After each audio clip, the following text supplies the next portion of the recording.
Good afternoon.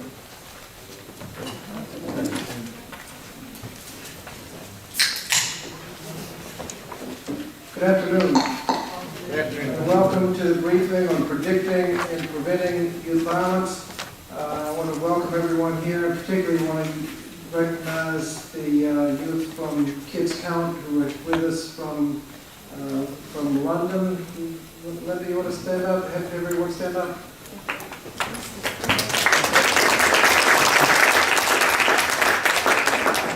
They're doing some of what we're doing in England, so it's good to see you here.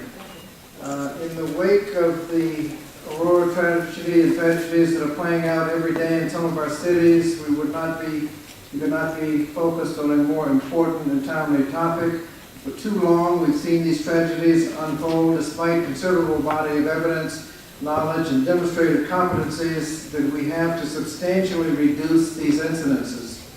And while the incidences of mass violence, such as the Colorado and Virginia Tech, present a different challenge, more can be done to avert such tragedies and reduce systemic violence that plays out in our communities every day. When we look at substantially lower levels of violence in places like New York City and now Los Angeles, as we will hear about in a hearing on gangs tomorrow in the Crime Subcommittee, we begin to see that violence can be reduced. Our speakers today will talk about what is necessary to do this and why we must convert our thinking on how to address violence from politically based approaches to what science and evidence shows is to be effective. I've been a legislator now in the state and federal level for 35 years, and during that time I have learned that when it comes to crime, we have a choice. We can reduce crime by doing what science and evidence says is effective, or we can play politics and do what politics of crime says is effective. The politics of crime involves tough on crime slogans and sound bites, poll tested, such as 3 strikes and you're out, abolish parole, truth in sentencing, mandatory minimum sentences, and if you can get it to rhyme, it's even better. If you do the adult crime, you do the adult time, and things like that. The evidence shows that while these tough on crime approaches sound good, they range from having little to do with preventing crime to actually increasing crime. Under the tough on crime approach, no matter how tough we were last year, you have to get tougher this year. We've been getting tougher and tougher by the year. For over 30 years now, we've gone from 200,000 people incarcerated in the United States to over 2 million, with an annual prison cost going up accordingly. With the result of these approaches today, the United States is the world's leading incarcerator. Can I get a copy of the charts? Leading incarcerator. And we've passed out charts that point this out. The top chart shows incarceration rate around the United States, shows that we are by far and away the largest incarcerator in the world. The African American rates are just off the chart. One thing about over 700 per 100,000 incarceration rate, 7 times the international average, is that it's over the 500 level that the Pew Research Center has calculated is actually counterproductive. Incarcerating that many people, not only are we not reducing crime, we're actually adding to the crime rate when you have rates as high as that. The problem is that tough on crime policies simply do not and cannot work to reduce crime. Research as well as common sense tells us that no matter how tough we are on the people we prosecute today, unless we address the underlying reasons for crime, young people will follow the same trajectory and will be committing the same crimes tomorrow. The next cohort of crime will simply replace those we take out, and crime will continue. So just getting tough has little impact on the crime rate.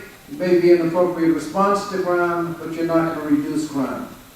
All of the credible research and evidence shows that a comprehensive strategy of evidence-based interventions and support aimed at high-risk and at-risk youth will significantly reduce crime and save much more money than you spend. We're already on the hook with at-risk youth on what we're going to be spending if we do not intervene on law enforcement and other social service costs. If we do something, we can reduce those costs, and all of the programs have been shown to actually save more than we spend. And what we know is that these approaches are most effective when they're in the context of a coordinated, collaborative strategy involving all of the players affected by the issue. Obviously law enforcement, but also the schools, social services, mental health, nonprofit after-school programs, faith-based community, and business representatives who will work with children at risk of being involved in the criminal justice system. We saw how this kind of approach can work in my district in Richmond, Virginia, through a coordinated approach, grant of $2.5 million from the gang reduction program, set up a collaborative federal, state, and local government program. The murder rate in that area went down from 19 to 2. The 19 murders represented over 40 shootings, all of which were likely to be indigent care patients at the Medical College of Virginia Emergency Facility in Richmond. And if you compare the cost of 40 shootings instead of 5 or 6, that difference alone might be enough to pay for the $2.5 million program, to say nothing about the fewer arrests, prosecutions, and incarcerations. And when you look at a comprehensive approach, when you reduce gang violence, you're also reducing things like teen pregnancy and all of the costs associated with that. So obviously we saved a lot more than we spent. Los Angeles had a similar pilot program and experienced similar results, so much so that it became part of the foundation for establishing its highly successful, comprehensive citywide anti-gang program that we're going to hear about tomorrow. Continuing undeniable success of this evidence-based approach helped reform the Youth Promise Act, Youth Prison Reduction Through Opportunities, Mentoring, Intervention, Support, and Education. It's an acronym for PROMISE. This legislation provides for the formation of comprehensive, collaborative, community-based approaches to applying evidence-based strategies targeted at at-risk and high-risk youth to prevent violence and crime. We started comprehensive, very early teen pregnancy prevention, so fewer people will be born into dysfunctional families, prenatal care, which can reduce memory retardation and learning disabilities, prenatal training for new parents, and nurse visits to help reduce child abuse, which is highly correlated with future crime, quality early childhood education, preschool, quality after-school programs, summer recreational programs, summer jobs for older teens, guaranteed scholarships for those who graduate from high school and can get into college, all of which will help dismantle the cradle-to-prison pipeline and create a cradle-to-college or cradle-to-the-workforce pipeline.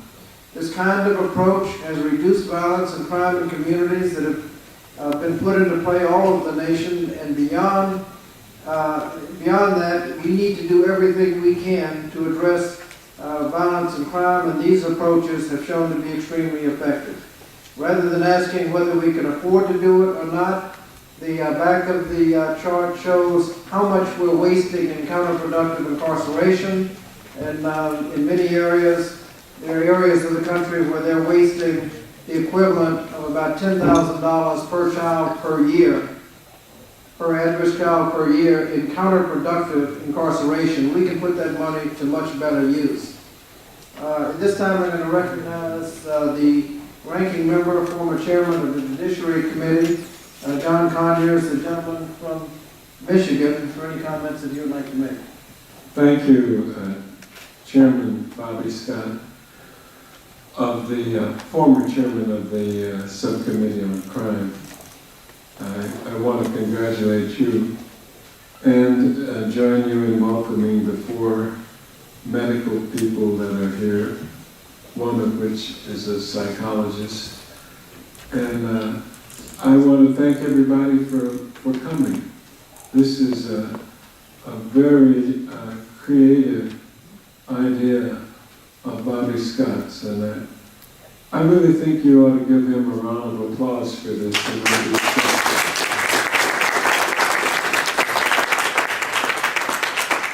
And the first thing I did when I came to Congress was get on the Judiciary Committee. The second thing I did was get on the Subcommittee on Crime. So I can attest to the kind of work that Bobby Scott is doing. It's tough, it's difficult, it's challenging, and it's very important. So I thank you all very much for being here, and I look forward, like you do, to hearing the rest of this panel. Thank you, Chairman Scott. Thank you. Our speakers today will begin with Dr. Robert John Zagar. He's a clinical psychologist, researcher, professor, economist, statistician, and author of over 40 articles and books, including Predicting and Preventing Homicide, a cost-effective empirical approach from infancy to adulthood. He's an expert in research design and statistics and has developed approaches for targeting interventions to prevent violence at the macro level in communities and actuarial assessment at the micro level. He received his bachelor's from the University of Wisconsin-Milwaukee, master's from Illinois Institute of Technology, and another master's from the University of Illinois Chicago, and a doctorate from Northwestern University. We expected, but he was not able to. An emergency came up. Steve Troubeau was expected to be here. He is the founder and head of Olympic Behavior Labs, a research and consultant. Olympic Behavior Labs produces a predictive software to predict and prevent youth violence and gang activity. He's not going to be here, but Dr. Zagar will mention some of his research. We'll then hear from Peter Scharf, nationally recognized leader in criminal justice training, technology, and education. He was recently appointed as research professor at Tulane University School of Public Health and Tropical Medical International Health Department. He is, while at Texas State and now at Tulane, he managed a PREA risk management, PREA risk management project designed to identify and manage the risk of rape in prison. He has testified 3 times before the House Judiciary Committee regarding murder trends and worked with Stuart Baker of the White House on an assessment of the federal response to Hurricane Katrina. Received his AB from the University of Rochester and his doctorate from Harvard University. Professor Catherine Gallagher is an associate professor and director of the Cochrane Collaborative College of Policy, Criminology, Law, and Society at George Mason University. She focuses on improving the intersection between healthcare and justice agencies to better meet the needs of high-risk populations and the public health in their larger communities. She also develops, monitors, and analyzes national statistical programs and provides federal agencies with policy guidance, working with the Office of Juvenile Justice and Delinquency Prevention, the Centers for Disease Control, and the Office of the Surgeon General, among others. She received her BA from the College of Worcester, Ohio, and her PhD from the University of Maryland at College Park. And then finally, we'll hear from Dr. Adam Dobrin. He is the field administrator for the new Cochrane Justice Health field at George Mason University. Justice Health is about health care of the millions of persons under the control of various criminal and juvenile justice systems, as well as the health implications for their families, future generations, and communities from which they come.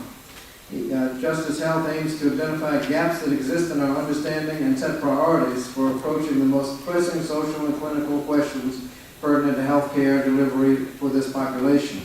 He earned his bachelor's degree in sociology from the College of William and Mary, and both his master's and doctorate in criminology from the University of Maryland. So please welcome Dr. Zagar, who will begin the discussion. Thank you for coming today, and I'm enjoying this beautiful city that I've only come to twice before, but it's nice to come from Chicago to a different place. And I come from the first juvenile court in the world at Cook County and Northwestern University. And what I want to talk about first is Steve Troubeau's work, and his approach to crime is basically up there on the PowerPoint, and it's risks, needs, and responsivity. It's a evidence-based approach, and what Steve has is a real-time IBM computer system that can track people as they're going through either the school system, the criminal system, or both, or the mental health system. And it's just like what the military or businesses use in terms of prediction. Could we go to the next slide? Okay. What I want to talk about today is two very practical approaches. How can we reduce violence and save money at the same time? So we're talking about saving lives and saving money. The next slide. Why do we have homicide in the United States? And what can we do to reduce it? And why is it important? We have as many deaths on the streets of the United States as we have on the battlefields since 1776. Less than 1 million people have died on the battlefield, and over 1 million have died on the streets. So if you look at that very carefully, you've got to think that in some areas of our cities, it's as dangerous as being in Afghanistan. So what I've tried to divide this into a macro approach and a micro approach. On the macroeconomic side, we developed a program in Chicago that saved 52 lives in the high schools over 4 years. Now, with an investment of roughly $20 million.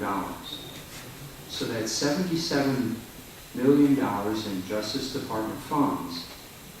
And if you're getting a savings of 52 lives and you reduce assaults by 76 or 77%, you have a $297 million savings. So you divide that 297 by the 77 that you spent, and you have a return on investment of $3.88 for every dollar you spend. So for those who are looking at this from a cost-benefit approach, which is really important, because the people who make the decisions, the banks, the investment firms, and you, the citizen who pay your taxes, this is something that works. So what did we do? If you look at this slide on the homicide rate over a century, you see two big drops in the homicide rate. And believe it or not, it's the same as it is in Europe for our colleagues from London. It's 6 per 100,000. That's a lot. We went from 1 to 6. It dropped after World War II because we went through a job boom. And it dropped again in the 90s during the Clinton administration because of the dot-com era. So if you add 1 and 1, it equals to 2. A job makes a difference. So if you give the violent youth that you've identified mathematically, the thugs, a job, they can't go out and kill you. The next slide.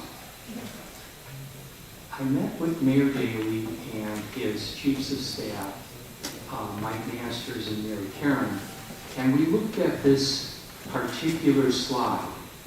Jobs divert youth from delinquency 37%. The other two things that work were mentors and anger management, 25%. So what they did is they designed a program called Culture Calm that gave these high-risk youth a job and a mentor, and then taught them how to control their anger. And so that's the macro approach, and what I'll talk about later is the micro approach. I met with Cook County President Tony Kreckwinkle, and I gave her a copy of the book that I've just shared with the two eminent representatives here, and some projections that it only costs $2,000 a year to put somebody in electronic surveillance, and it costs us in Cook County $18,500. Those who are from California, it's up to $40,000 per year. She read the book, took it seriously, and the next week went court by court saying all future nonviolent prisoners are going electronic surveillance. And we've saved probably at least $10 million in Cook County already. And this can be done in other places in the United States.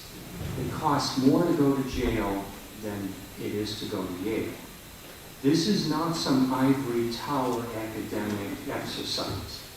This is a case study in how to save lives and money at the community and at the organizational level. We've already done it in Chicago and in Cook County. We saved 52 lives, which were calculated by multiplying the 46% reduction in shootings on this population that were in up to 38 high schools over 4 years by 32%. This is a conversion that was developed by some economists at Columbia University. So we saved $297 million. That's calculated by multiplying 4 million times the number of lives saved. And 77% by multiplying the number of assaults that were reduced, 77% times the roughly 3,000 or so that were exposed to this program by 29,000. That's the cost that the National Institutes of Justice calculates and solve this work. So the cost of the program again is $77 million. The return on investment is 3.88. This is really important because we need to show that if you're going to use a program, it's got to have a return. It's just like if you're doing this in business. And in Chicago, we have a situation where violent youth come down into the central district and hurt tourists and business people. And this is happening in Detroit. This is happening in Richmond. This is happening in California, in Beverly Hills. It's happening in New York. It's Boston, New Orleans, wherever you want to go. Businessmen spend billions on building hotels, on building restaurants, and on bringing tourists into their cities. And they don't want violent-prone youth who don't have a job, who don't have anger management, and don't have mentors to prey on citizens.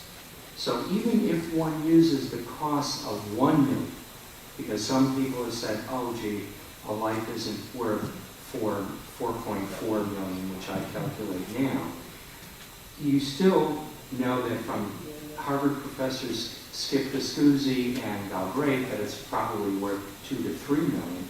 You still get a positive return on investment. We calculate the figures, and so it's $2 or $2.50 for every dollar spent.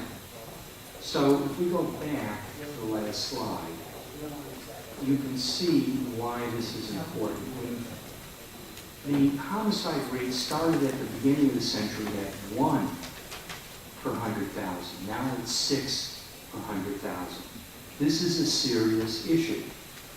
So let's go forward. If we, and Representative Scott alluded to this, go one more forward. One more.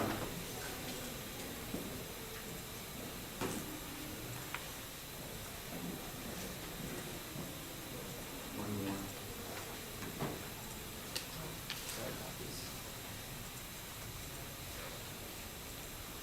If you look at this curve, and you remember the curve that you just saw on the murder rates, they're the same curve. And going back to what Representative Scott said, we've passed the optimal imprisonment rate. At 775 per 100,000, you're not getting any reduction in the murder rate. It's not working. As I showed you, jobs reduce the murder rate, not imprisonment. Okay, so if 30% of your state budgets are going to courts and jails, and we have the highest jail rate in history in the world, we need to find another solution. Okay, how do we do this? First, we have to know how do we find the murders, then what works, and then what does it cost? The Zagar math model was repeated on another group of about 500 shooters in Chicago. Mayor Daley calls the former CEO of Chicago Public Schools every week. Did you repeat it? Did you repeat it? 3 economists from the University of Chicago and 3 other statisticians from the police department and the public schools replicated our model. They found the highest risk youth They were the ones that were academically failing. They were the ones that were truant and expelled. They had many behavioral problems in school. And they gave them a job. They gave them anger management, how do you control your anger, and they gave them a mentor. The shootings went down 46%, the assaults 77%. If you can go back, look at those figures of go back one more. That's how many lives we save. We have about 50 youth murders a year. So we save 50 lives. In 4 years, that's 1/4 of the people who would be dead now. The next one forward, we saved assaults. Now you'd say, well, that's not very many. But think of 60,000 teachers who are assaulted every year in the schools. So any assault, any reduction of assaults is significant. Okay, Chicago lacks 3,000 to 5,000 police officers. Why? Because we're spending so much on jails. Okay, the culture of calm lowered shootings and assaults. And this is a problem that exists from Oakland to New Orleans, from DC to Miami, from Phoenix to LA, from Milwaukee to Houston, Detroit to Dallas. But there are solutions. What drives this 0.01 homicide rate in organizations? The answer is to know the risks. The risks are single parents, gangs, alcohol and drugs, and poor decision making. Farrington describes it very simply. A series of bells that are going up over the century. From Cambridge, he's looked at this. And if you go, there were flat bells and now we have a peaked bell. And Moffat at King's College, also in Great Britain, talks about a belt, chronics. And these chronic abuse become the chronic career delinquents who become the career criminals. And fortunately, the copycats drop out around 25 when they get a job and they have a family and kids. In essence, there are two little sound bites that you could remember. A boy with a good home, a family, a school, and a job doesn't go to jail. The child treats the world the way the world treats the child. If you remember that, that's basically it. So Mayor Daley saved lives and costs by targeting the highest risks. And now on the micro side, what you can do is we're about 97 to 99% accurate at predicting abuse, murder, mental health issues, and substance abuse. We can apply that to our prisons. We save about $17 billion if we could release people to electronic surveillance. Why don't you go forward and look at these? One more. These are the cost savings in our prison system. And this is really important. We have an overloaded prison system in Cook County. It's 1 square mile on the west side of Chicago. And I know Michigan has this. I know Virginia has the same issue. I was just on the phone to someone in California. They're building a new prison. They built it, but they don't have the money to staff it.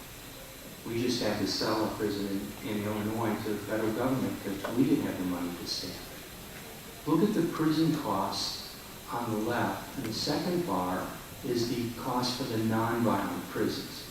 And that's California, Michigan, the states that are represented on this committee. And the last cost is about 10% of that, which is the cost for electronic surveillance. It's a no-brainer. We have to go this way. We don't have the money. Let's go to the next slide. Here's the cost in California, where the largest cost is. It's $8.5 billion in the prison system per year. They're under a federal consent decree. They can't actually put more prisoners in their jails. Then it's 6.4 just for the nonviolent, and it's 388 million for electronic surveillance. This is an option for our future. Why?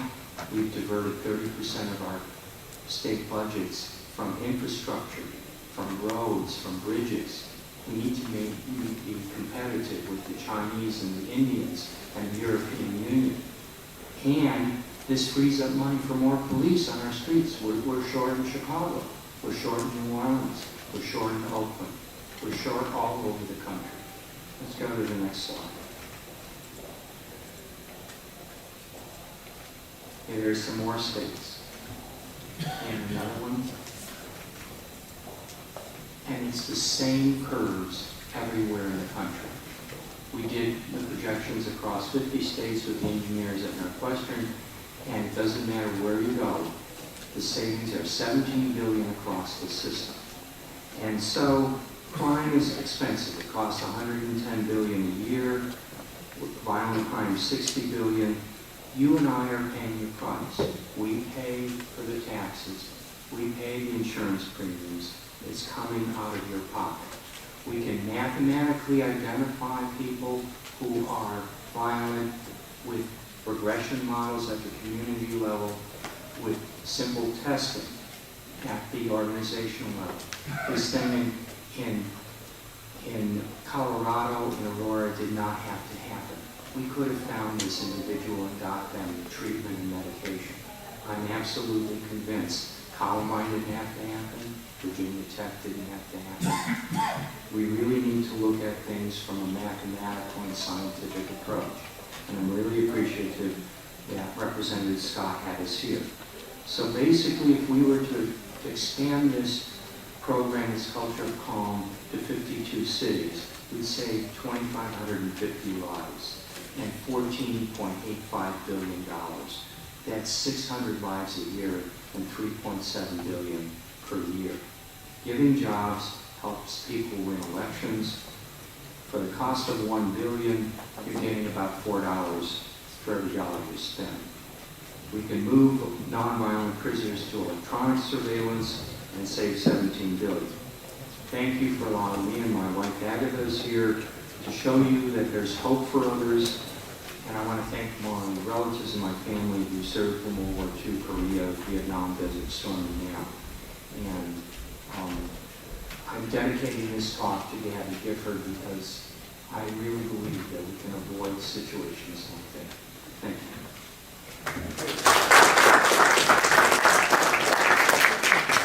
Thank you. We're going to have entertaining questions, but first let me ask Dr. Zagar if you can say a word about the predictive techniques. And you mentioned that Colorado could have been predicted. Can you indicate what you meant?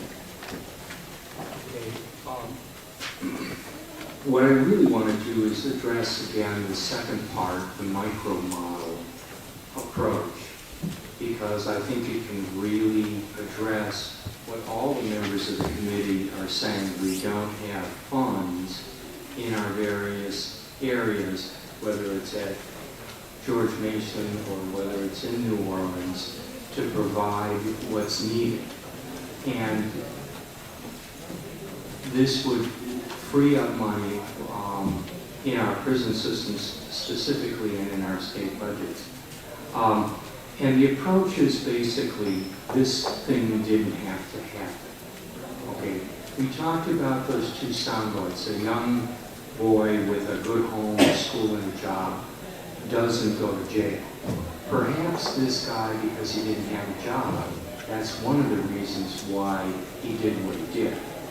And the other thing, I said, a child treats the world the way the world treats the child. Perhaps he perceived bullying. But how can we find it? We can't find that by just judging it. Judgment is less than chance accurate. You'd be better off flipping the coin. And the way to deal with these things is to look at the facts. What happened in Tucson, Arizona, where Honorable Representative Gabby Gifford got shot? And it was a paranoid schizophrenic, an undiagnosed, untreated one. What happened at Columbine, Virginia Tech, and at Northern Illinois? These were unmedicated, undiagnosed, depressed individuals.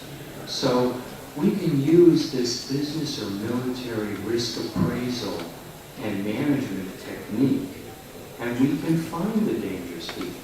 On the community level, you can use the math model that we replicated in Chicago to identify the highest risk that Dr. Sharp was talking about, or a small group in New Orleans, and give them a job. And then on the micro level within our organizations, we can use tests. Because you can find, we have 1% of our population is psychotic. 1% is pedophilic. These are biological, medical facts. And you have to diagnose them accurately, and you have to give them medications. 50% of them take the medications, so that's a real challenge. And with pedophilia, we have the Sandusky case. We have Penn State. This is a big issue. And, you know, we have tests that are around. The University of Minnesota uses the Minnesota Multiphasic Personality Inventory. Everyone who wants to come to the university has to take it. Private schools are using these kinds of things. We use these kinds of tests in the airlines. You want to be a pilot, you take these tests. You want to be a policeman, you take these tests. You want to be in the military, you want to be an officer or pilot, you take these tests. We've been using probation and parole decision-making tools for 80 years to decide pre-sentencing and parole. Why don't we use them more widely? We can use them. They're sensitive and specific. They're very reasonable.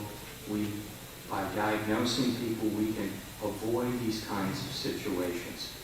Colorado's already had 2 of these, Columbine and Aurora, and the solutions are there. Let's think out of the box.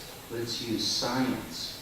Let's use our math models to target our highest risk kids within the urban cities, and let's use science to protect our organizations. We have pockets in the nuclear power plants and in the airlines where people are getting depressed and suicides. We've had one pilot at JetBlue. We had another one the other day that committed suicide in a plane. You know, thank God these didn't become more tragic. So we can cut down that 15,000 per year murder rate. We don't have to live in a society. There is hope. And that's the positive thing I want you to come away from this, that we can do something about it. And there are positive things. And those who want to read this, the editors of the journal have given this book free to those who want to get it. There's something in your handouts. If you access www.amsci.com/Zagar, and then on the register, click New User Registration. The book is given free. And the reason why we want this is because people need to know the facts. What's the science in this? And we really can do something. And you're the future of this country, so we hope, because you're here, you're really dedicated to this issue, and I want to answer it in a positive way. Thank you. Thank you. Please give our panelists a round of applause.